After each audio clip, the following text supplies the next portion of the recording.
അത് ഉറപ്പല്ലേ. റെഡ് കാർഡൊന്നും വാങ്ങാതെ എനിക്ക് ഈ ഒരു ലീഗൊന്നും വിടാൻ പറ്റത്തില്ലെന്നേ. സെർജിയോ റാമോസ് അവസാന മത്സരത്തിൽ വീണ്ടും റെഡ് കാർഡ്. അദ്ദേഹത്തിൻ്റെ പഴയ കാലമൊക്കെ ഓർമ്മിപ്പിക്കുന്ന രീതിയിലാണ് ചർച്ചകൾ നടക്കുന്നത്. കാരണം സെർജിയോ റാമോസിന് ഒരു പഴയ കാലമുണ്ട്. വേണമെങ്കിൽ നമുക്ക് PSG വരുന്നതിന് മുന്നേ എന്ന് വേണമെങ്കിൽ കണക്ക് കൂട്ടാം. അതായത് റയൽ മാഡ്രിഡിൽ അദ്ദേഹത്തിനൊരു കാലമുണ്ടായിരുന്നു. 26 റെഡ് കാർഡ് അദ്ദേഹം റയൽ മാഡ്രിഡിന് വേണ്ടി കളിച്ച സമയത്ത് വാങ്ങി. റയലിൻ്റെ കുപ്പായത്തിൽ അദ്ദേഹം വാങ്ങിയിട്ടുണ്ട് 26. ഇപ്പോൾ ഇതാ വീണ്ടും റെഡ് കാർഡ് വാങ്ങിയ സമയത്ത് പഴയ കാലത്തിലേക്കൊക്കെ പോയിക്കൊണ്ടിരിക്കുകയാണ്. സെർജിയോ റാമോസിന് ഒരു പഴയ കാലമുണ്ടായിരുന്നു എന്ന് പറഞ്ഞിട്ടുള്ള ചർച്ചകളാണ് മാധ്യമങ്ങളിൽ. 30 റെഡ് കാർഡുകൾ ആണ് കരിയറിൽ അദ്ദേഹം വാങ്ങിയിട്ടുള്ളത്. ഇതുവരെ 1001 മത്സരങ്ങളിൽ 30 റെഡ് കാർഡുകൾ.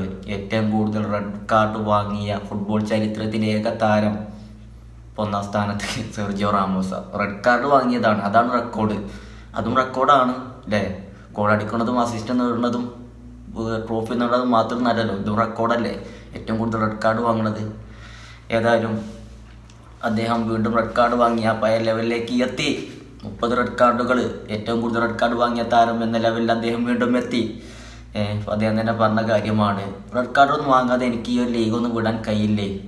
റെഡ് കാർഡ് വാങ്ങിയ ശേഷം അദ്ദേഹം പറയുകയാണ് സിമ്പിളായിട്ട്, റെഡ് കാർഡ് വാങ്ങാതെ ഉറപ്പല്ലേ, ഇങ്ങനെ പറഞ്ഞത്, ഉറപ്പല്ലേ റെഡ് കാർഡൊന്നും വാങ്ങാതെ എനിക്ക് ഈ ലീഗൊന്നും വിടാൻ പറ്റത്തില്ല.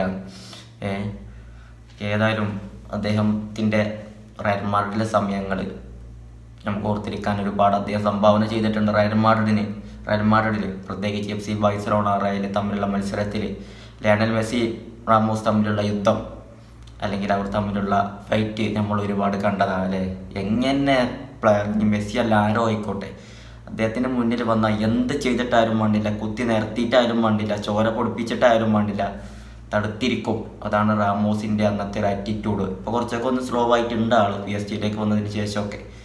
ഏതായാലും ആളൊരു മുതലാണ്. എന്നും നമുക്കൊക്കെ ഓർമ്മിക്കാൻ ഒരുപാട് സീനുകൾ അദ്ദേഹം മുന്നേ തന്നു പോയിട്ടുണ്ട് അല്ലേ.